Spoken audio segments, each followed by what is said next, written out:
Study સફર platform.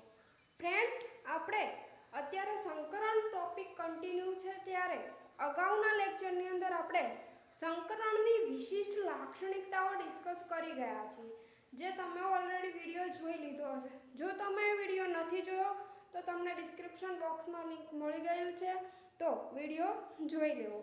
કેમ કે જ્યારે તમે એની વિશિષ્ટ લાક્ષણિકતા સમજશો ત્યારે તમને આ લેક્ચરની અંદર ખ્યાલ આવશે, ડીપની અંદર તમને સમજાશે. તો અગાઉ જે રીતે વિડીયો મૂકવામાં આવે છે એ જોઈ લેવા, કે જેથી કરીને આપણો શું થાય, બેઝ આપણો કોન્સેપ્ટ સાથે સાથે ક્લિયર થતો રહે, માટે એ વિડીયો તમારે જોઈ લેવા.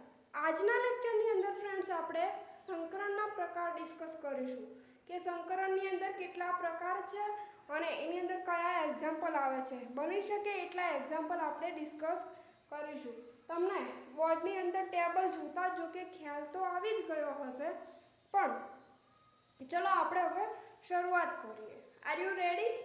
ઓકે, એક પછી એક પ્રકાર ડિસ્કસ આપણે કરીએ. ચલો સ્ટાર્ટ કરીએ. ફર્સ્ટ આપણે લખવાનું છે પરમાણ્વીય કક્ષકો. એટલે અહીંયા આપણે પરમાણ્વીય કક્ષકો લખશું, કે કેટલી પરમાણ્વીય કક્ષકો સંમિશ્રણ પામશે એના આધારે જ સંકરણના પ્રકાર હોય છે, જે આપણને ઓલરેડી ખબર છે. આપણે સંયોજકતા બંધનવાદ થિયરીની અંદર જોઈ ગયા કે પરમાણ્વીય કક્ષકો કઈ રીતે સંમિશ્રણ પામે છે. અક્ષીય સંમિશ્રણ પામે છે કે સાઇડ વાઇઝ, એટલે કે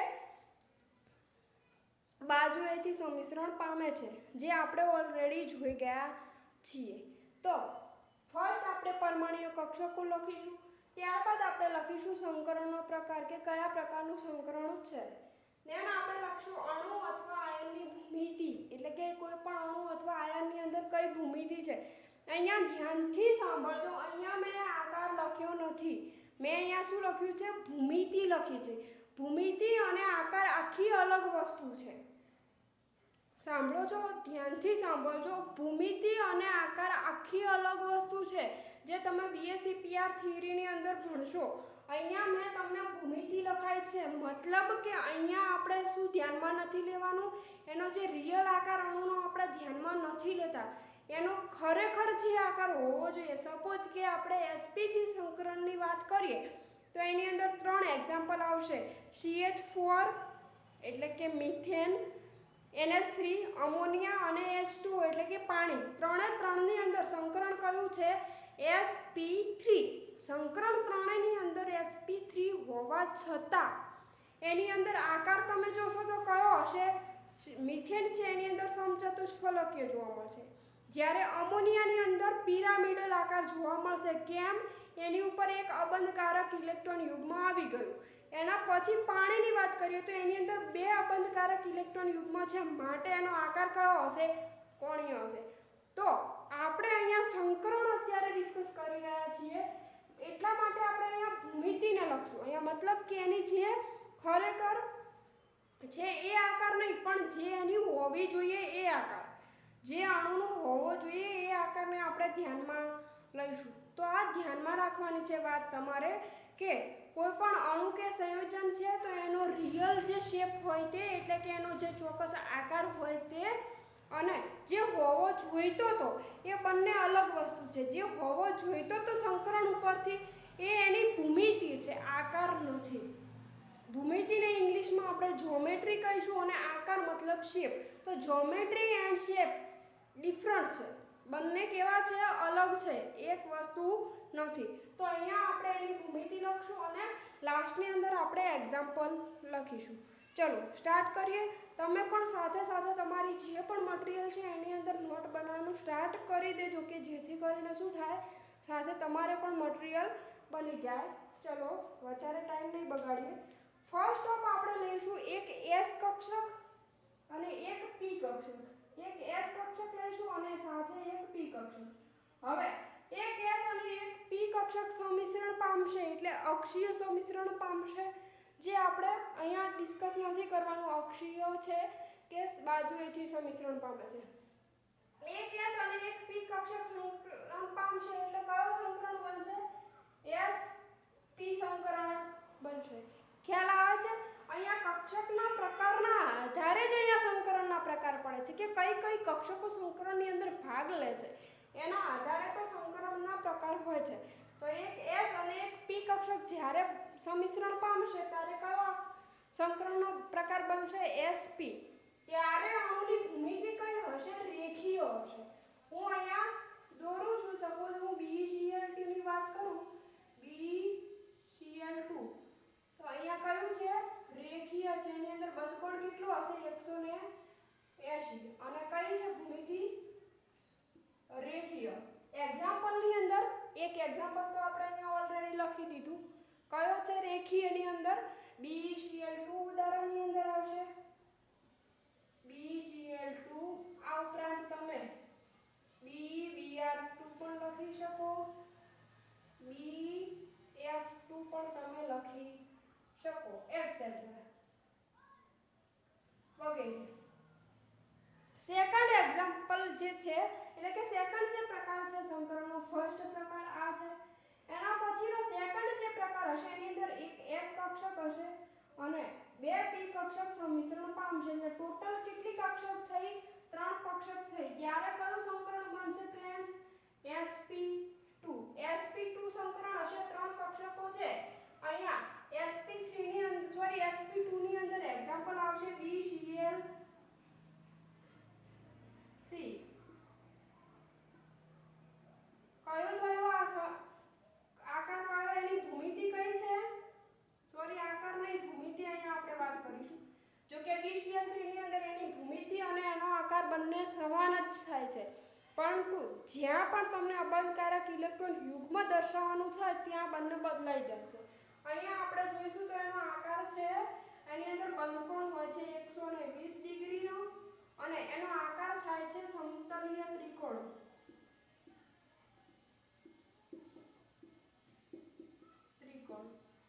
અને ત્યારબાદ આ છે તમારે આ રીતે પાઠ પડી જશે.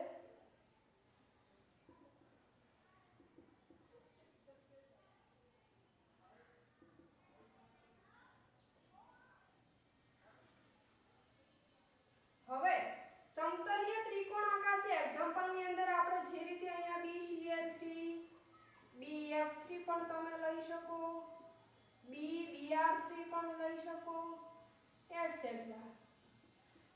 અહીંયા sp2 છે સંકરણ આપણું અને બે કક્ષકો છે S અને બે P કક્ષકો સંમિશ્રણ પામે છે. તો બીજા પ્રકારની અંદર ખ્યાલ આવી ગયો છે. યાદ રાખવાનું છે કેટલી કક્ષકો સંમિશ્રણ પામી? 3. એક S અને બે P. સંકરણ કયું થયું? sp2. જ્યારે સંકરણ sp2 હશે તો એની અંદર કયો આકાર જોવા મળે? એની ભૂમિતિ કઈ હશે? સમતલીય ત્રિકોણ ભૂમિતિ હશે. બંધકોણ 120 થશે અને આકાર સમતલીય ત્રિકોણ. અહીંયા BeCl3 ની વાત કરીશું તો એની અંદર આકાર અને ભૂમિતિ બંનેની અંદર સરખી હશે. જ્યારે કોઈ ઉપર અબંધકારક ઇલેક્ટ્રોન યુગ્મવાળું કોઈ આવી જશે, જેમ કે SO2 છે, તો એની અંદર આકાર અને ભૂમિતિ બદલાઈ જશે. એક્ઝામ્પલની અંદર BeCl3 છે, BF3, BeBr3 એટસેટ્રા એટલે કે વગેરે. ખ્યાલ આવી ગયો છે ફ્રેન્ડ્સ? થર્ડ પ્રકાર આપણે લઈએ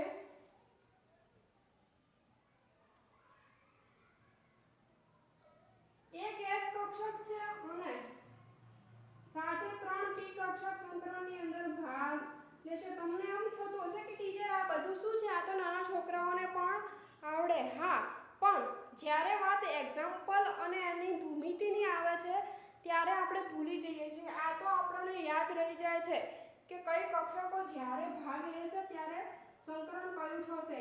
sp3. sp3 સંકરણ છે તો એનો આકાર કયો હશે? એનો આકાર નહીં, આપણે અહીંયા ભૂમિતિ લખીશું, ભૂલી જવાય છે. સપોઝ હું CH4 ની વાત કરું તો અહીંયા એની અંદર તો આકાર અને ભૂમિતિ બંનેની કેવી થાય છે? સેમ થાય છે. તો અહીંયા કઈ થશે? એની ભૂમિતિ કઈ થશે? સમચતુષ્ફલકીય.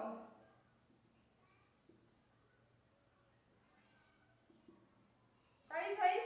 સમચતુષ્ફલકીય. અને એમની વચ્ચે કોણ કેટલો હશે? 109 ડિગ્રી ને 28 મિનિટ.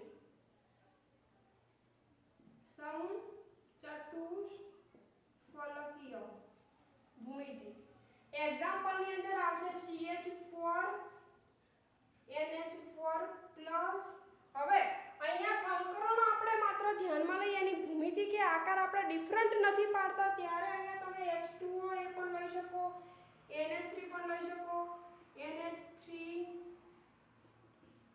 H2O etcetera. મતલબ અહીંયાથી તમને ખ્યાલ આવી ગયો છે, અહીંયા તમને બદલાય છે. જુઓ અહીંયા સુધી તો આપણે એક્ઝામ્પલની અંદર સેમ રહેતા, તો એનો આકાર અને ભૂમિતિ, સમતલીય ત્રિકોણ અને રેખીય બંનેની ભૂમિતિ પણ થાય અને એમનો આકાર પણ થાય. અહીંયા આવતા બદલાઈ જાય છે. અહીંયા જ્યારે sp3 સંકરણ હોય છે ત્યારે એનો ભૂમિતિ સમચતુષ્ફલકીય છે, પરંતુ જ્યારે આકારની વાત આવશે ત્યારે CH4 અને NH4+ છે એની અંદર તો એમનો આકાર અને ભૂમિતિ સરખું હશે, સમચતુષ્ફલકીય છે. પણ NH3 આવશે એટલે એનો ભૂમિતિ કેવી હોવી જોઈએ? સમચતુષ્ફલકીય હશે. જ્યારે એનો આકારની વાત કરીશું તો આકાર કયો થશે? પિરામિડલ થશે. અને H2O ની અંદર આકાર કોણીય થશે, ભૂમિતિ તો સમચતુષ્ફલકીય જ છે. એના પછી વાત કરીએ એક ડી કક્ષક, એક એસ કક્ષક અને બે પી કક્ષકની. તો ચોથો જે પ્રકાર થશે એ કયો થશે? એક ડી કક્ષક છે, એક એસ કક્ષક છે અને બે પી કક્ષક છે. ત્યારે સંકરણ કયું થશે? DsP2. સંકરણ કયું થયું? DsP2. પહેલા ડી કક્ષક આવે છે. હવે જ્યારે DsP2 સંકરણ હશે ત્યારે એનો આકાર થશે સમતલીય ચોરસ. કયો થશે? સમતલીય ચોરસ. તો એની અંદર હું વાત કરું, અહીંયા ડાયરેક્ટ એક્ઝામ્પલ જ લઉં છું. તો NiCN આ CN શું છે? સાયનાઇડ સમૂહ છે, જે તમારા 12th ની અંદર ભણવામાં આવશે. -2 શું છે? આ સંકીર્ણ સંયોજન છે. એક્ઝામ્પલની અંદર આપણે લખ્યું એમ NiCN4 -2 અને PtCl4 -2. આકાર અહીંયા કયો છે? સમતલીય ચોરસ. ખ્યાલ આવી ગયો છે? અહીંયા ચારે ચાર સંકરણનો જે પ્રકાર છે એની અંદર ખ્યાલ આવી ગયા. એના પછી હજી પણ કેટલા? 3 પ્રકારના સંકરણ છે, જેનો તમે આ જે ચાર છે એનો સ્ક્રીનશોટ લઈ લો, ત્યારબાદ આપણે ડિસ્કસ કરીએ. ખ્યાલ આવે છે ને? ઓકે, લઈ લો સ્ક્રીનશોટ.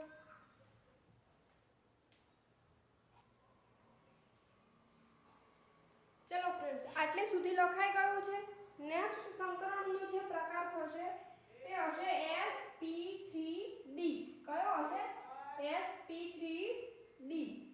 તો એની અંદર કઈ ભૂમિતિ આવશે, એનો આકાર કયો, સોરી એની ભૂમિતિ કઈ હશે, એના એક્ઝામ્પલ કયા હશે જોઈએ, આગળ ડિસ્કસ કરી લઈએ. આટલે સુધી ખ્યાલ આવી ગયો છે ને બધાને? હા, તો ચલો આગળ જોઈએ.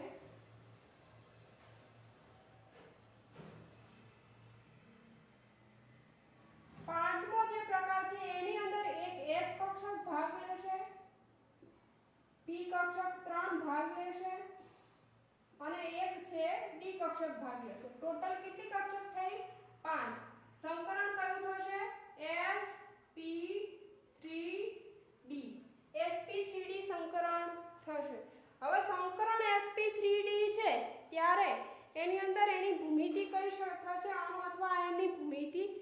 આકારની વાત નથી કરતી હું, ભૂમિતિની વાત કરું છું. વારે ઘડીએ સ્પષ્ટતા કરું છું, તો આપણે એ યાદ રાખવાનું છે. એની અંદર એની ભૂમિતિ થશે ત્રિકોણીય દ્વિપિરામિડલ. કઈ થશે? ત્રિકોણીય દ્વિપિરામિડલ.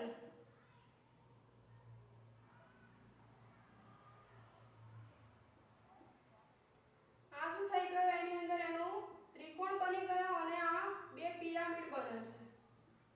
તમને જોતા જ ખ્યાલ આવી જશે શું છે, આકાર કયો થયો? સોરી, એની ભૂમિતિ ત્રિકોણીય દ્વિપિરામિડલ. હવે અહીંયા બંધકોણની વાત કરીશું તો 3 જે સમતલીય ત્રિકોણની અંદર, એટલે કે જે સમતલની અંદર કેવું છે, આકાર કઈ રીતે છે? સપોઝ આ સમતલ છે તો એની અંદર 1 2 અને 3 3 કેવા છે ત્રિકોણ બનાવે છે. એક ત્રિકોણ બને છે એના ઉપર શું છે એક પિરામિડ છે અને એક કેવો છે નીચે પિરામિડ બને છે. નીચે આ સમતલ છે એની નીચે એક પિરામિડ છે. તો એવી રીતે છે તો ત્રણે ત્રણ એક સમતલની અંદર જે પરમાણુઓ છે એમની વચ્ચેનો બંધકોણ તો કેવો થશે 120 જે આપણે જોઈ ગયા છીએ. કેટલો થશે 120 ડિગ્રી. પરંતુ જે સમતલની અંદર પરમાણુ છે એ જે સમતલના લંબ પરમાણુ જોડાયેલા છે એમની સાથે કેવો બંધકોણ બનાવશે 90 અંશનો બંધકોણ બનાવશે. તો આ જે છે એ કેટલાનો બંધકોણ બનાવશે 90 અંશનો બંધકોણ બનાવશે. એની ભૂમિતિ યાદ રહી ગઈ છે ત્રિકોણીય દ્વિપિરામિડલ. એક્ઝામ્પલની અંદર આવશે PCl5. જ્યારે PCl5 ની વાત કરશો ત્યારે તમને અહીંયા એની ભૂમિતિ અને એનો આકાર કેવો હશે સેમ હશે. પરંતુ બીજું કોઈ એક્ઝામ્પલ લેવામાં આવશે તો ત્યાં શું થઈ જશે આકાર અને ભૂમિતિ બદલાઈ જશે. એના પછી જોઈએ છઠ્ઠો જે સંકરણનો પ્રકાર છે એની અંદર એક S કક્ષક છે.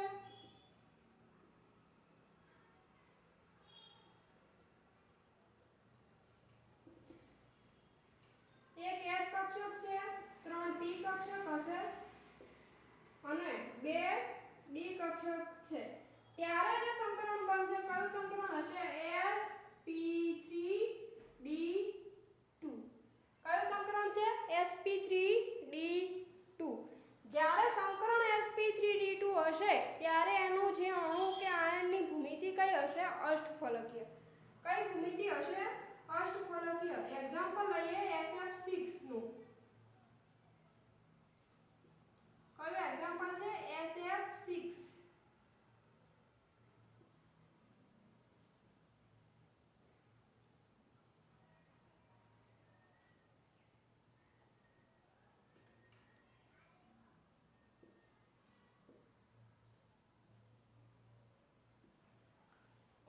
કઈ તમે ભૂમિતિ આને કહેશો અષ્ટફલકીય કહી શકો ને. કઈ થશે અષ્ટફલકીય ભૂમિતિ.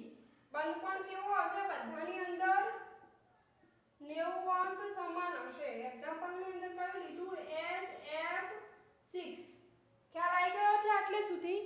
એના પછી એક લાસ્ટ બાકી રહે છે જે તમે એની પહેલા આનો સ્ક્રીનશોટ લઈ લો. ત્યારબાદ આપણે જોઈએ sp3d સંકરણ.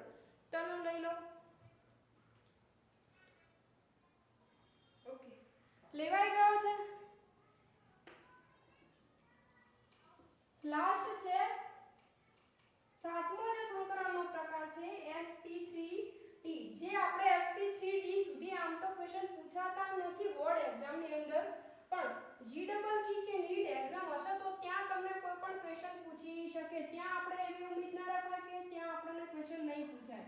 તો સાતમો જે પ્રકાર છે એની અંદર એક S કક્ષક છે, 3 P કક્ષક છે અને 3 D કક્ષક હશે. ટોટલ કેટલી થઈ 3 ને 3 6 ને 1 7. તો સંકરણ કયું થશે sp3d3. સંકરણ sp3d થશે ત્યારે એની અંદર આણ્વીય ભૂમિતિ કઈ થશે આણ્વીય ભૂમિતિ થશે પંચકોણીય દ્વિપિરામિડલ. કઈ થશે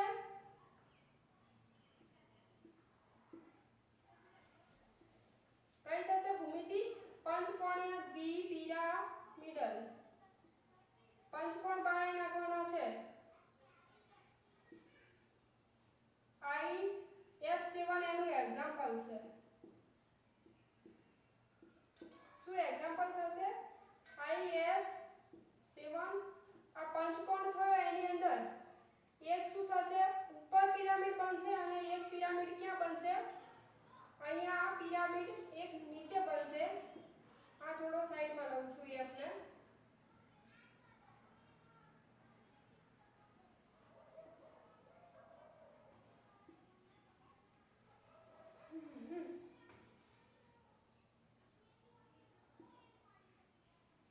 અને આ છે અહીંયા ઉપર પિરામિડ બનશે. તો અહીંયા જે પિરામિડ બે પિરામિડ બનશે કઈ રીતે બનશે પંચકોણ